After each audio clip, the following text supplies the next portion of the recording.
and you're looking at life in prison. He's basically a good kid. You know, he doesn't get into trouble. All right, so you're just procreating. Yes, ma'am. Now you understand where babies come from? Yes, ma'am. All right, and how often were you using marijuana? I say twice a week. Nobody uses marijuana twice a week. Find you guilty, sentence you up to life in prison and up to a $10,000 fine. This man walked into court facing a potential life sentence for burglary, yet he still had that confident grin like nothing was wrong. In front of the judge, he acts polite, but outside, he treats the whole process like a joke and acts as if the rules don't apply to him.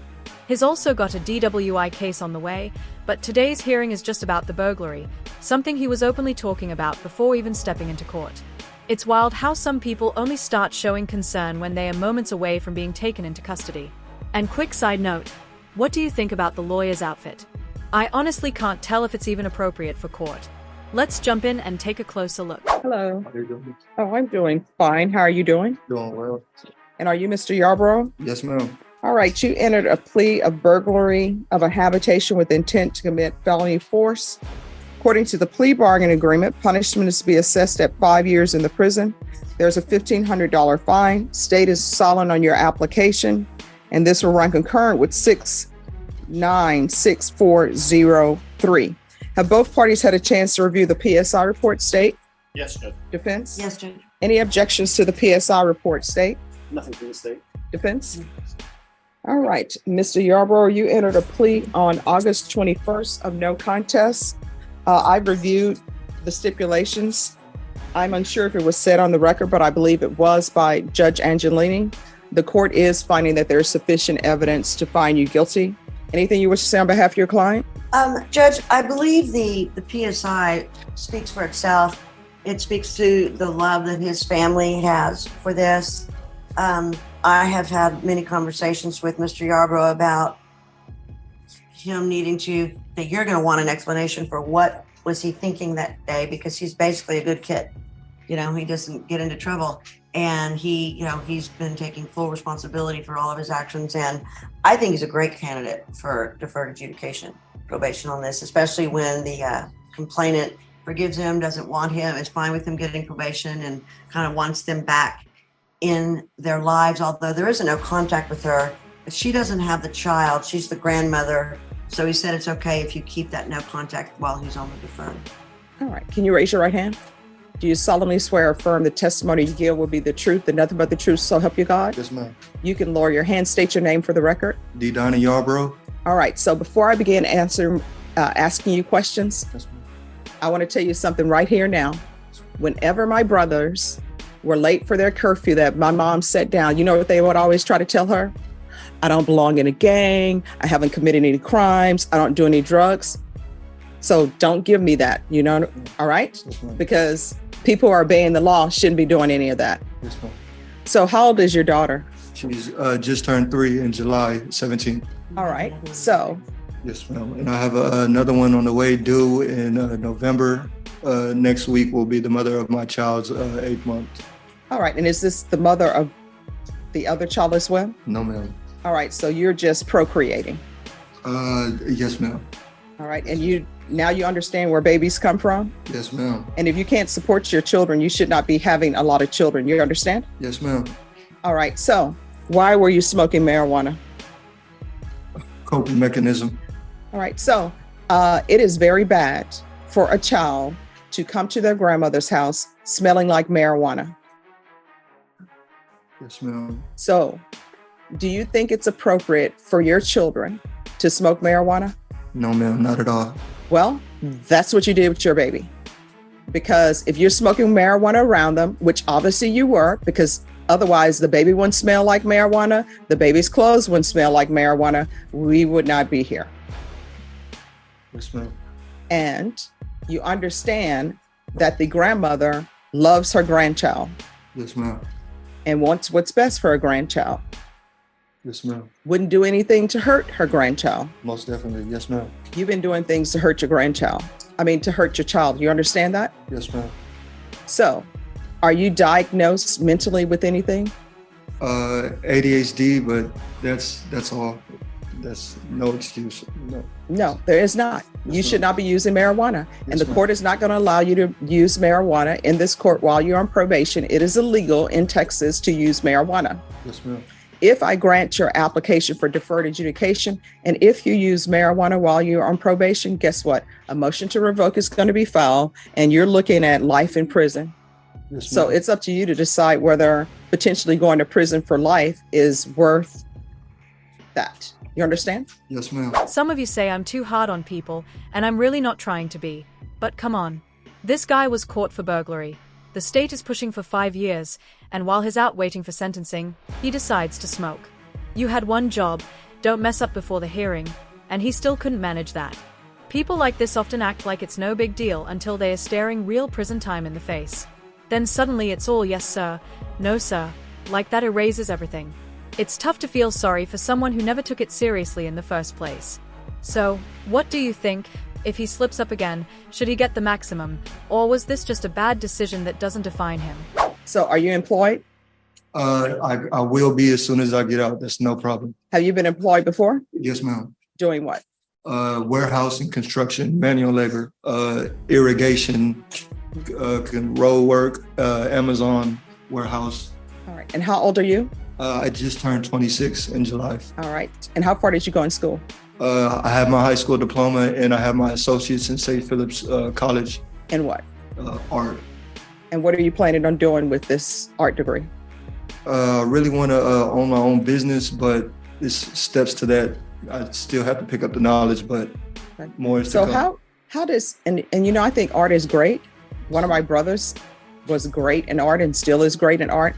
But how does you going to get your art degree translate into I want to own my own business? Is your art going to be connected to that? Yes, ma'am. Starting cartoons, drawing magazines, trying to get it in the newspaper, So what Things like steps that. are you going to take to do that?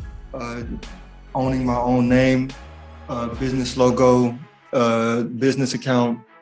Okay. Still learning and picking up the knowledge to do so. All right. And how often were you using marijuana? I say twice a week. Nobody uses marijuana twice a week. I get drug tested at jobs, so You figured out when you could get a negative test? yes, ma'am. Okay. And have you used anything other than marijuana? Alcohol, but that's occasionally birthdays, holidays, Thanksgiving. While you're on Christmas. probation, you're not allowed to drink alcohol. You understand? Yes, ma'am. Yes, ma'am. All right. This is what the court will do. Court will sentence you to 10 years, deferred adjudication. I'm going to request parenting classes. And you're very lucky that the grandmother didn't want you to go to prison. So we're going to do parenting classes, 200 hours of community service restitution. If he enrolls or obtains a business certificate so you can better yourself and completes the parenting classes, the community service hours will be deemed satisfied. So to satisfy those 200 hours of community service restitution, you can go out and do community service hours, or either you can better yourself. And bettering yourself would mean you take parenting classes and you get a certificate or something that shows me you're taking steps to accomplish in life what you want to accomplish. Yes, ma'am. When's the last time you used marijuana? 5 months ago. All right, so he should be clean. So when he's released, we're going to do a UA. If for some reason when he's released, it's positive for marijuana, start testing for levels. And Judge, to let you know, he's set on the DWI tomorrow. I'm not his lawyer on that, but it's a JSAT, so he won't get out today. It'll have to wait till tomorrow. Okay. Mr. Yarborough, is there anything else you need from the court to be successful? No, ma'am. All right, good luck to you. We can go off the record from here on out. Everything you do, there are 2 questions you should ask yourself. 1, is the decision I'm about to make and what I'm about to do, could it potentially result in me going to prison for life? If the answer is yes, don't do it. If the answer is, it could, maybe it couldn't, don't do it. That whole thing that you're doing with your job where you know when they're testing you, so you're saying, well, I use marijuana on this day, not on this day, so I can get a negative test. Don't do that here, because it may not catch you the first time, but ultimately it's going to catch you.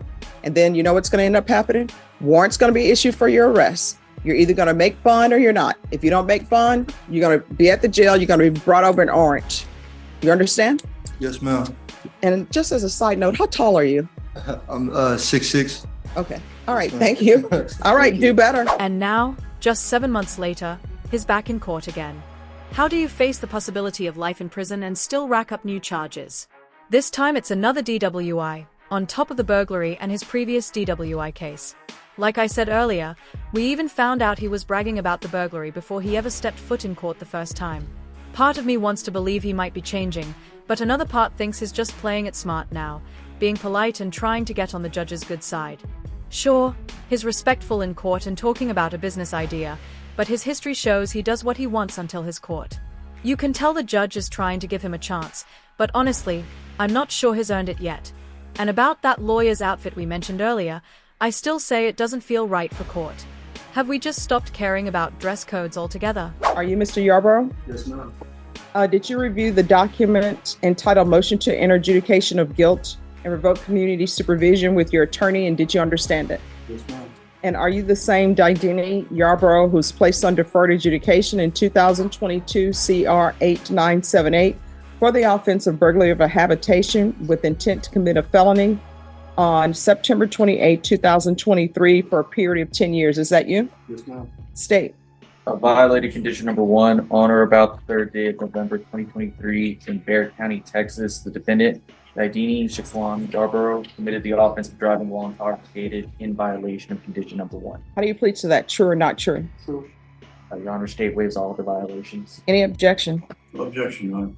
Did you understand by pleading true to violation of condition number 1, the court could find it true, grant the motion, find you guilty, sentence you up to life in prison and up to a $10,000 fine? Yes, ma'am. Knowing that, do you still wish to plead true to violation of condition number 1? Yes, ma'am. Court will find violation of condition number 1 true. Is there a proposed agreement? Yes, Your Honor, it's the moral recognition therapy, bi-weekly reporting, in 90 days of random meetings. That's the agreement, Your Honor. All right, what is happening with the DWI? Judge, the first occurrence is on the 14th of May. I have incomplete discovery in that case. I'm appointed to that case. Okay. All right, can you raise your right hand for me, please? Do you solemnly swear or affirm the testimony you give will be the truth and nothing but the truth, so help you God? Yes, ma'am. All right, you can lower your hand. State your name for the record. I do not know. All right, what have you done since you've been on probation? My business certificate, I'm now a student for SEC, San Antonio College. I have my student ID. I took my TSA, and all I have to do is sign up for classes. Okay. All right, that's good. Yes, ma'am. So here's the thing. There are other things that you need to start working on too, like your parenting classes. Yes, ma'am. Like, I'm not, you've already pled true to the DWI, so that means that you were drinking.